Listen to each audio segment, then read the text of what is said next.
Bienvenue à la section 3 du code de pratique pour le soin et la manipulation des équidés.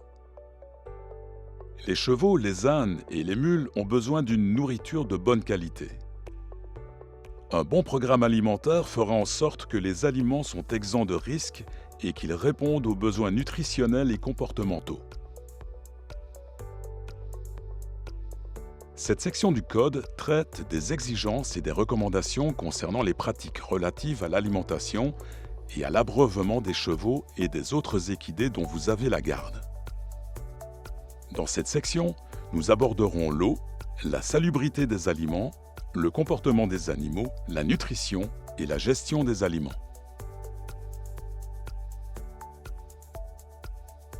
L'eau est le nutriment le plus important dans les soins des chevaux. Toutes les principales fonctions de l'organisme en dépendent, de la protection des organes et des tissus à la régulation de la température corporelle. Elle est également essentielle à la nutrition car elle déplace les nutriments vers les cellules et aide à dissoudre les minéraux et autres nutriments afin qu'ils soient accessibles à l'organisme.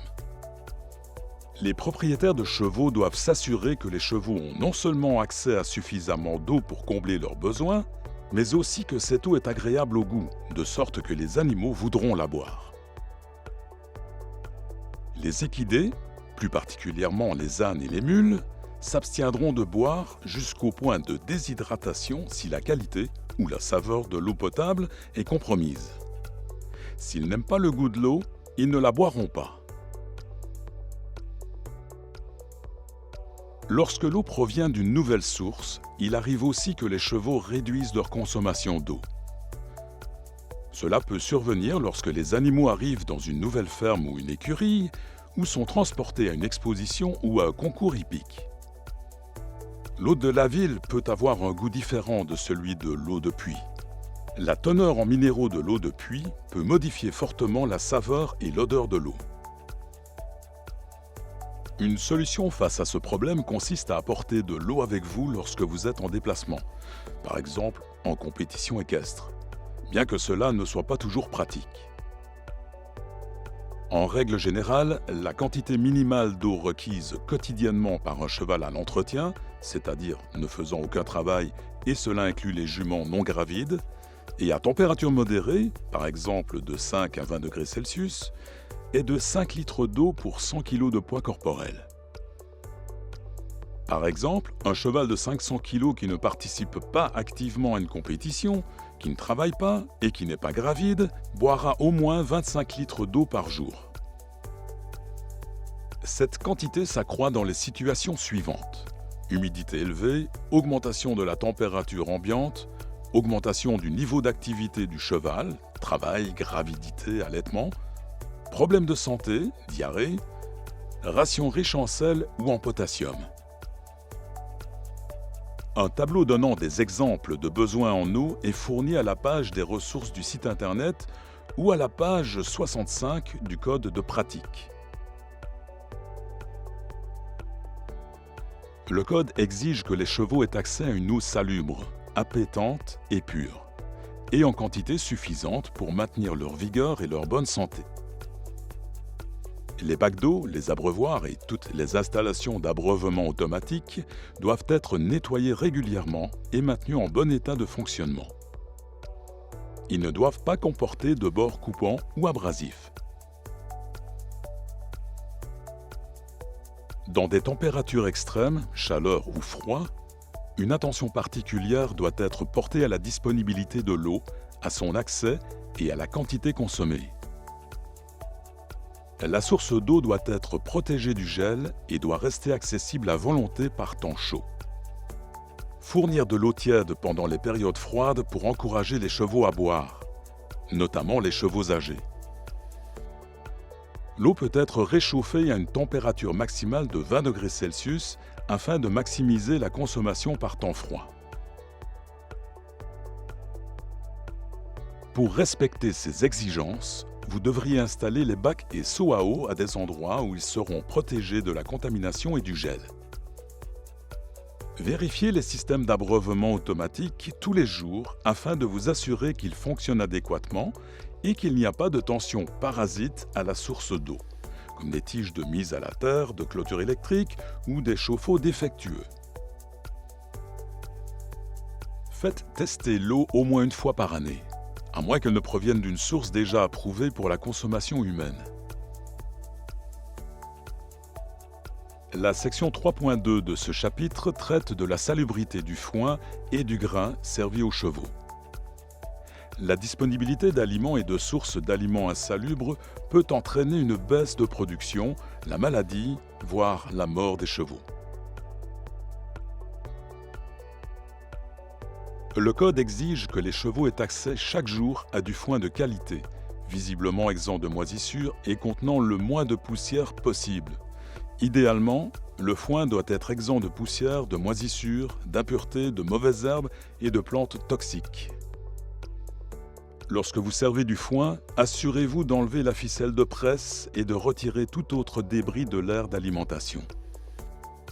Les aliments concentrés doivent également être exempts de poussière et ne pas être moulus trop finement. Le code exige que les chevaux reçoivent uniquement des aliments adaptés à leur espèce. Certains types d'aliments convenant à d'autres animaux d'élevage ne conviennent pas aux chevaux. Par exemple, aliments médicamentés pour bovins. Assurez-vous que la teneur en éléments nutritifs de la ration est équilibrée et que tous les constituants alimentaires sont de bonne qualité et non détériorés. Pour ce faire, vous devez lire les étiquettes sur tous les emballages d'aliments et savoir interpréter l'information. Tout comme pour l'eau d'abreuvement, vous devez nettoyer régulièrement les contenants pour transporter les aliments et les mangeoires et vous assurer qu'ils ne contiennent pas de déchets, d'excréments et d'aliments défraîchis. Enfin, les concentrés doivent être gardés en lieu sûr afin d'empêcher les chevaux de trop manger. Vos bacs de stockage d'aliments concentrés doivent être hermétiques et à l'épreuve des rongeurs. Ils doivent être munis d'un couvercle qui peut être verrouillé ou fermé à l'aide d'un crochet et être gardés hors de portée de tous les animaux. Dans la section 3.3 qui suit, nous allons aborder le comportement des chevaux relativement à leur alimentation, en particulier leur besoin de brouter. Étant donné que le broutage est un instinct fortement développé chez le cheval, et en raison de la façon dont fonctionne leur appareil digestif, les chevaux sont fortement motivés à manger du foin ou de l'herbe. Dès qu'ils en ont l'occasion, ils affichent à peu près le même comportement que celui observé chez les chevaux en liberté. Ils mangent en moyenne 12 heures par jour et, de leur gré, ne demeurent jamais à jeun plus de 3 à 4 heures à la fois. Les chevaux privés de pâturage ou de fourrage à volonté, par exemple des balles rondes, devraient être nourris au moins 2 fois par jour, ce qui correspond davantage à leur cycle d'alimentation naturel. De plus, les études ont montré que de trop grands intervalles entre les repas, durant lesquels l'estomac du cheval se vide, semblent liés aux ulcères gastriques et ont parfois été associés à une fréquence accrue de comportements stéréotypés tels que le tic à l'appui. Des stratégies d'alimentation permettent aux chevaux de brouter. Par exemple, accès à un pâturage ou distribution de foin dans des enclos dépourvus d'herbe. Ou de reproduire leur comportement naturel. Par exemple, des filets à foin ou des mangeoires ralentissant la consommation. Pour maximiser le temps dont disposent les chevaux pour se nourrir, selon leurs besoins nutritionnels, on peut leur donner libre accès aux aliments fourragés, leur servir du foin plusieurs fois par jour ou utiliser des mangeoires ralentissant la consommation. Si les chevaux reçoivent des concentrés avec leur nourriture, une bonne pratique consiste à leur servir le foin en premier, car cela augmentera le temps passé à manger et entraînera une digestion plus lente. Il est aussi recommandé de permettre aux chevaux de manger la tête basse. Cette pratique favorise l'usure naturelle des dents et réduit le risque d'apparition de problèmes respiratoires en aidant les chevaux à se racler la gorge. Cette pratique leur permet aussi d'inhaler moins de poussière et d'impuretés. Le sol ou le revêtement de sol où sont nourris les chevaux doit être exempt d'éléments contaminants, par exemple sable, boue ou fumier. Si cela n'est pas possible, les aliments ne doivent pas être mis à même le sol, mais plutôt placés dans une mangeoire. L'aspect le plus difficile de l'alimentation des chevaux est de comprendre les besoins nutritionnels et de servir une ration équilibrée. La section 3.4 du Code vise à fournir des conseils sur la nutrition et la gestion des aliments pour que les propriétaires puissent prendre des décisions éclairées et informées concernant leur programme d'alimentation. Le Code exige que les propriétaires servent à tous les chevaux une alimentation adéquate pour maintenir leur vigueur et les garder en bonne santé. La quantité de nourriture requise dépend des besoins élémentaires du cheval au repos ou lorsqu'il est inactif, en plus de ceux nécessaires à l'exécution de ses activités telles croissance, travail, gestation ou lactation. Le Code exige que chacun de ces facteurs soit pris en compte dans la ration quotidienne du cheval, ainsi que tout autre facteur pertinent pour le cheval et son environnement. Le cheval adulte moyen mange de 1,5 à 2% de son poids corporel d'aliments par jour pour combler ses besoins de base. Le fourrage étant essentiel au maintien d'un bon fonctionnement du tractus digestif, il devra donc constituer la plus grande part de la ration.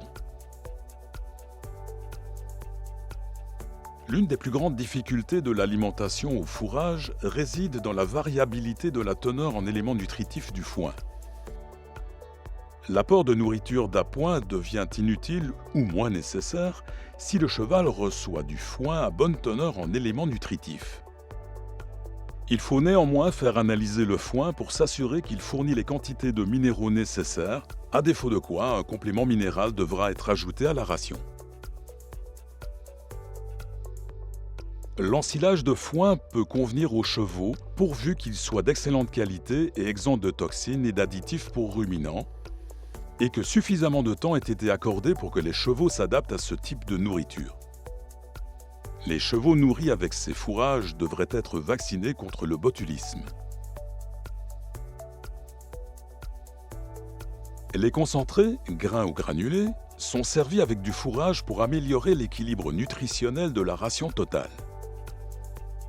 Les concentrés sont ajoutés à l'alimentation en quantité variable selon la part des besoins en énergie non comblés par le fourrage. Leur quantité doit être limitée à ce qui est nécessaire pour l'apport requis en énergie. En effet, les chevaux peuvent souvent se passer de concentré pour combler leurs besoins énergétiques. Une dose excessive risque de contribuer à l'obésité, à des troubles digestifs et à la fourbure. Les ânes, les mules, les chevaux miniatures, les poneys et certaines races de chevaux sont particulièrement enclins à l'obésité, de sorte qu'il faut surveiller de près l'apport de tous les types de concentrés.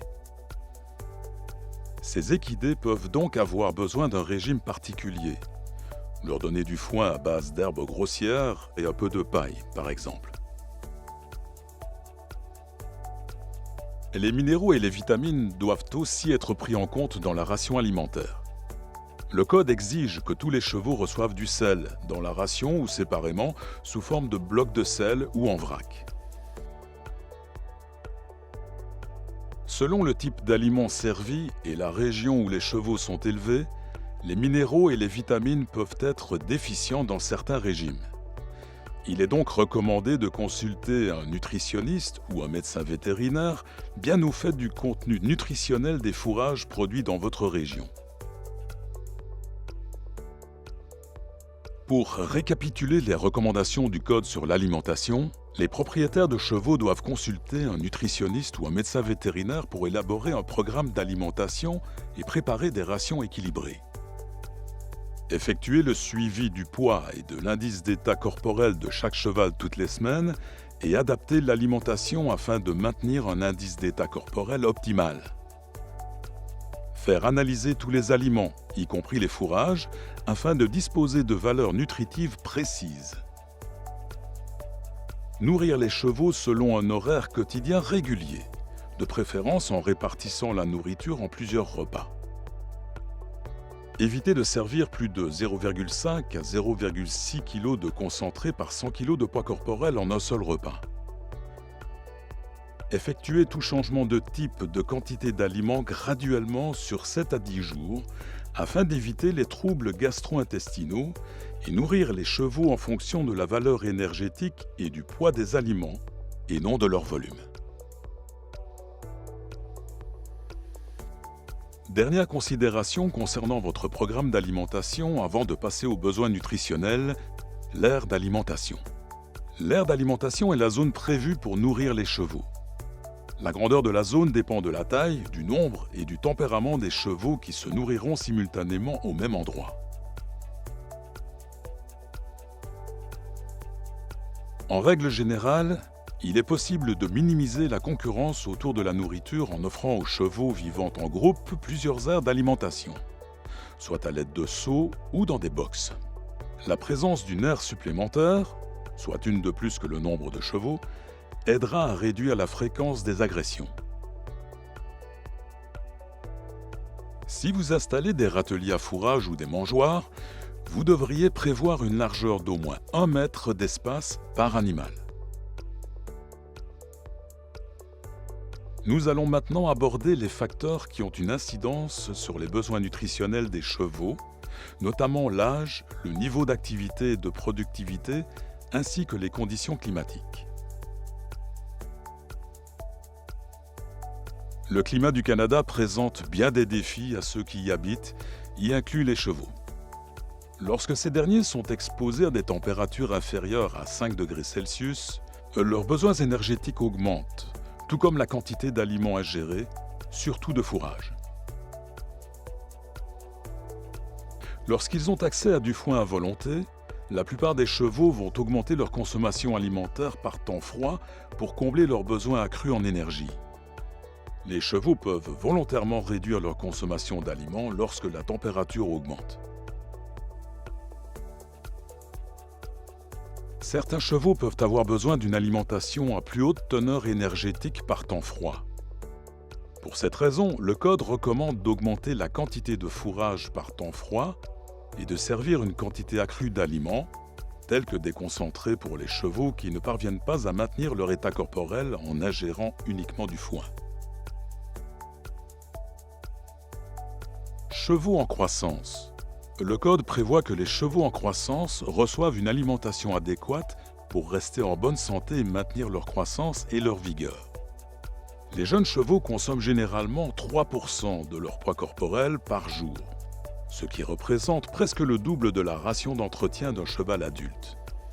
L'un des principes de base de l'alimentation des jeunes chevaux est l'apport d'aliments de haute qualité à valeur nutritive équilibrée pour leur croissance. Leurs besoins alimentaires dépendent de leur âge, de leur taux de croissance, de leur niveau d'activité et du poids qu'ils devraient atteindre à l'âge adulte. Pour les poulains, le lait maternel comblera normalement les besoins nutritionnels pendant les 6 à 8 premières semaines après la naissance. Si le poulain reçoit des aliments complémentaires, ceux-ci doivent être servis à raison de 0,5% à 1% du poids corporel par jour, jusqu'à un maximum de 1,8 à 2,3 kg. Consultez un nutritionniste ou un médecin vétérinaire pour savoir si votre poulain profiterait de l'apport d'aliments complémentaires ou si vous devez prendre soin d'un poulain orphelin, car des connaissances spécialisées sont requises pour combler ses besoins nutritionnels. La même formulation d'aliments complémentaires peut être servie aux poulains sevrés selon un rapport de 1% du poids corporel par jour jusqu'à un maximum de 2,3 à 2,7 kg.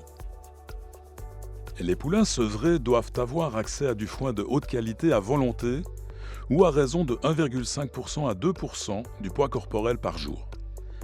Toutes les rations complémentaires doivent être équilibrées pour assurer la croissance. Le taux de croissance diminue considérablement lorsque les poulains atteignent l'âge de 12 mois. Toutefois, même les poulains de 2 ans ont des besoins nutritionnels plus importants que les chevaux adultes à l'entretien. Vous devez vous assurer que la ration quotidienne totale des chevaux en croissance apporte globalement entre 13 et 15% de protéines. La teneur en protéines du foin variera selon la région où vous habitez et la ration devrait être complétée en y ajoutant des concentrés. Selon la qualité de votre foin ou de vos pâturages, les poulains d'1 an et de 2 ans n'auront pas nécessairement besoin de concentrés. Cependant, vous devez faire analyser votre foin ou l'herbe de votre pâturage pour vous assurer qu'ils fournissent les éléments nutritifs nécessaires. Lorsque votre poulain commence sa période d'entraînement, consultez un nutritionniste ou un médecin vétérinaire pour vous assurer de combler ses besoins nutritionnels. Autre point à surveiller, il est conseillé de nourrir les poulains d'1 an et de 2 ans séparément des chevaux adultes, car ces derniers pourraient être plus dominants et ne pas permettre aux jeunes chevaux de manger suffisamment. Les chevaux ayant des besoins nutritionnels similaires doivent être nourris ensemble. Et les chevaux au travail doivent recevoir une ration adéquate pour le maintien de leur santé et de leur vigueur. L'énergie alimentaire, soit la quantité de calories, est l'élément nutritif le plus affecté par l'augmentation de travail. Il faut généralement ajouter des aliments plus denses en énergie, comme du grain, à la ration des chevaux qui travaillent. Et les bonnes pratiques d'alimentation des chevaux au travail comprennent ce qui suit. Répartir la quantité de concentré sur au moins 2 repas lorsque le cheval reçoit une ration riche en énergie. Évitez de nourrir votre cheval immédiatement avant ou après un effort intense. Veillez à ce que les chevaux au travail aient accès à une quantité suffisante de sel, car ils en perdent en transpirant. Les étalons ont également des besoins nutritionnels particuliers. Durant la saison de reproduction, les étalons ont des besoins énergétiques semblables à ceux des chevaux au travail dont nous venons de discuter. Leur régime alimentaire doit être suffisamment riche pour maintenir leur santé et leur vigueur. Bien que l'énergie dépensée par l'étalon lors de l'accouplement soit modérée, cet effort supplémentaire ou tout changement de comportement et d'excitation, par exemple s'il est nerveux ou s'il ne cesse de marcher de long en large, est susceptible d'accroître considérablement ses besoins énergétiques.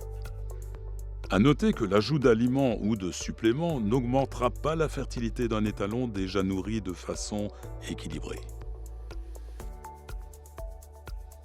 À la fin de la période de reproduction, l'étalon qui est encore en bon état corporel peut être remis progressivement à une ration de maintien, et ce, en augmentant la part de foin et en diminuant la quantité de concentré. Au cours des mois précédant la période de reproduction, assurez-vous que votre étalon a un bon indice d'état corporel. Vous trouverez le tableau de notation de l'état corporel dans la section des ressources du site internet ou dans les annexes D et E du code de pratique.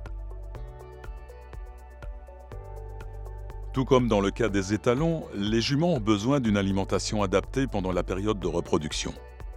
Les juments en gestation et celles qui allaitent doivent recevoir une ration suffisamment riche pour maintenir leur état de santé et leur vigueur et pour assurer un apport nutritionnel suffisant à leur poulain.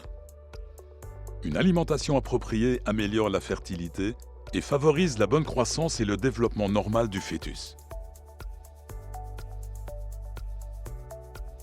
Les besoins énergétiques des juments augmentent considérablement au cours des 3 derniers mois de gestation et culmine pendant les 3 premiers mois de la lactation. Il peut être souhaitable d'ajouter une petite quantité de concentré, soit de 0,5 à 0,75% du poids corporel, à la fin de la gestation.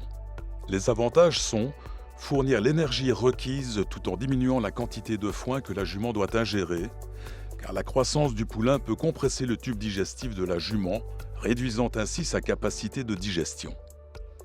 Les concentrés peuvent aider à combler les besoins accrus de la jument lorsque le foin présente une faible teneur en éléments nutritifs. Et cela peut aider la jument ou l'ânesse à s'adapter à une alimentation plus riche en concentrés pendant la lactation. Vous devriez également consulter un nutritionniste ou un médecin vétérinaire pour vous assurer que les besoins en éléments essentiels, comme le calcium, le phosphore et les oligoéléments, sont comblés pendant la gestation et la lactation. La ration donnée aux juments doit être suffisamment riche en protéines aux différents stades de production. Les juments doivent recevoir 11% de protéines en fin de gestation, 13,5% en début de lactation et 11% en fin de lactation lorsque le poulain est âgé entre 4 et 6 mois. Vous devez compléter leur ration avec des concentrés lorsque leurs besoins énergétiques augmentent, soit à la fin de la gestation et pendant la lactation, lorsque la jument doit améliorer son état corporel ou lorsque le foin qu'elle reçoit a une faible teneur nutritive. Enfin, comme tous les autres chevaux, les sujets âgés doivent recevoir une ration qui leur permet de rester en bonne santé et de maintenir leur vigueur. Comme les autres chevaux adultes, les chevaux âgés ont généralement besoin d'ingérer une quantité d'aliments représentant de 1,5 à 2% de leur poids corporel pour combler leurs besoins d'entretien. Du fourrage de bonne qualité constitue généralement une bonne source de nourriture d'entretien, pourvu que leur dentition soit en bon état. Il est fréquent que les chevaux âgés souffrent de maux de dents, de sorte qu'ils ingèrent moins d'aliments et les mastiquent moins, ou qu'ils cessent de manger lorsque la douleur est trop vive. Pour cette raison, il peut être nécessaire de donner une ration adaptée aux chevaux âgés. Dans la section 4, nous couvrirons les soins dentaires à la fois préventifs et d'entretien.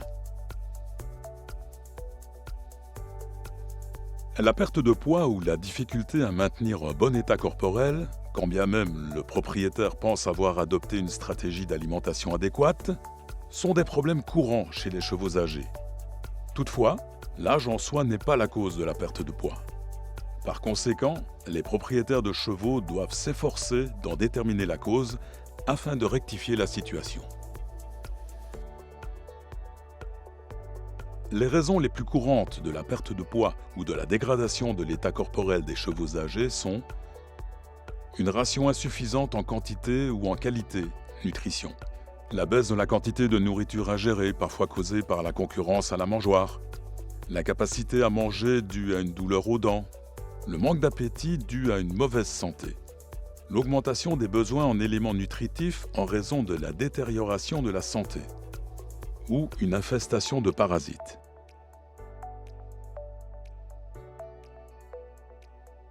Nous sommes maintenant parvenus à la fin de cette formation en ligne.